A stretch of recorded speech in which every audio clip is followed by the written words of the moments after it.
On the heels of weeks of unrest following the killing of Minneapolis man George Floyd at the hands of Derek Chauvin, a now former police officer in the city, and the charging of the three officers that were with him that day, Trump is now in Dallas doing a roundtable discussion on policing and race relations. Ironically, Trump does not relate to other races very well at all. He has a history, an undercurrent of racism since he's been in the White House, from the way he treats black reporters. You'll remember him telling April Ryan to sit down and shut up. Yamisha Alcindor, the woman who just won an award for her coverage of Trump, he told her she asks terrible questions. Liberal women ask terrible questions. But it's not just that his personal feelings toward black people. It's that he doesn't even try and hide it anymore. He made this trip today and specifically invited certain people and specifically didn't invite other people. Today, at least 3 members of Congress, black and Democrat, were not invited to the round table. We're talking about Eddie Bernice Johnson, Mark Vesey, Colin Allred, all of them snubbed by the president. And really, the Dallas County assistant director or assistant district attorney kind of said it best when he said, how is he going to hear from the people today? We are the voices on the ground. So for a little bit on his history of racism, let's go to Sheila. Yeah, I mean, guys, he's had a long history of racism, going back all the way to the 70s and 80s, where, he was a real estate mogul and he had, several real estate properties. He actually violated the Fair Housing Act by refusing to rent his properties to Black people. There was a time when in one of his casinos, a former employee who happened to be Black claimed that when Trump and his then wife, Ivana, would come onto the casino floor, all of the Black people that were there were told by the bosses that they had to go to the back so that Trump and his wife could, make an appearance. There was the Central Park Five, where there was 4 Black teenagers and a Latin teenager who were accused of raping a white woman who was jogging in Central Park.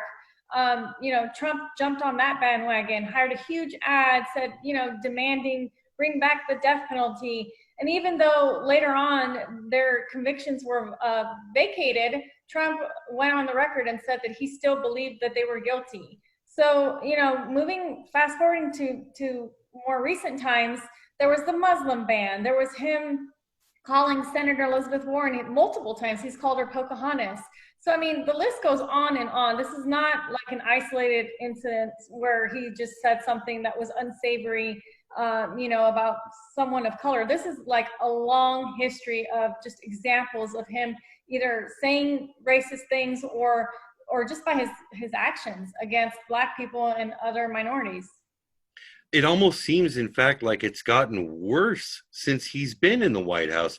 It was unthinkable just a few years ago that we would ever have a president who called the Nazis in Charlottesville during the Unite the Right rally very fine people on both sides.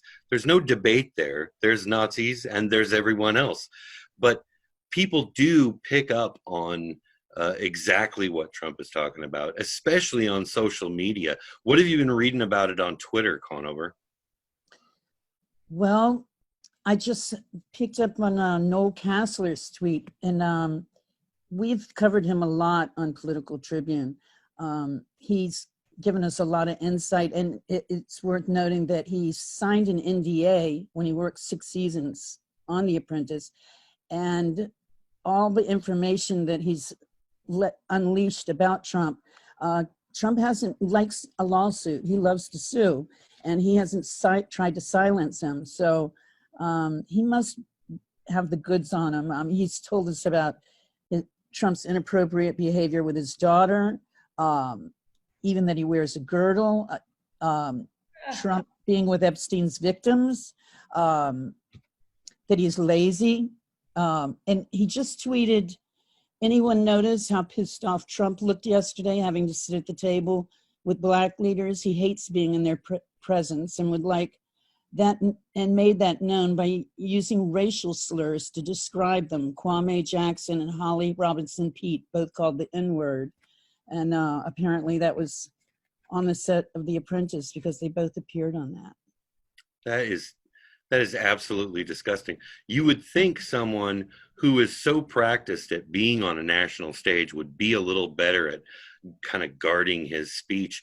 In fact, now it seems more important than ever when he needs massive donors in order to run this 2020 presidential campaign. Or maybe the kind of people he's looking for money from are the kind of people who want to hear this talk. What do you think, Andrea? Guys, in the end, we all know that Donald Trump cares more about his donors than anything else. We can't really think for a second here that Trump didn't have some self-serving motives behind this trip. Ultimately, it looks like this whole outing was a whole lot less about discussing race issues and policing and a lot more about the massive campaign dinner he's got on the schedule this evening.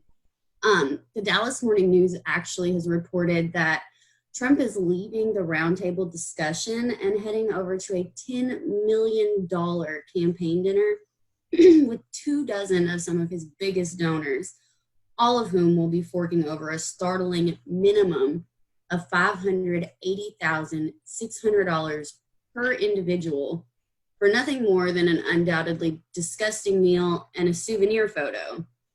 And guys, let's not forget that Trump is once again skirting campaign laws here by using the roundtable discussion to pretty much push the bill for this entire trip onto the American taxpayers. When we can pretty well rest assured that he'll be spending a significantly larger block of time with his rich white donors than he will be at the roundtable discussion on race and policing issues. Because even if he did manage to skirt around inviting any of the people of color to the discussion, like you had mentioned, Andrew, we all know good and well that Donald Trump is never keen on protecting people of color or minorities from dying in the streets, like we've just seen with George Floyd, or in their beds, like we've just seen with Breonna Taylor, especially not at the expense of the police force that is continually protecting him right now. It's absolutely right.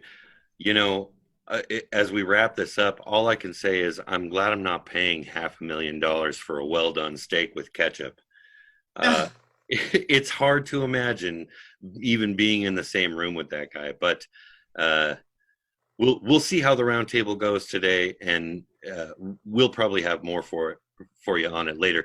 If you want to pick up on more shows, more news from us, you can follow us at politicaltribune.org. Right when you get to the site, there's going to be a pop-up asking you to subscribe to our posts, or you can find us on Facebook at facebook.com/politicaltribunemedia, all one word. It's super easy to find. We're in groups, we're on pages, we're easy to get along with. We'll see you guys in the next episode. Thanks, everyone.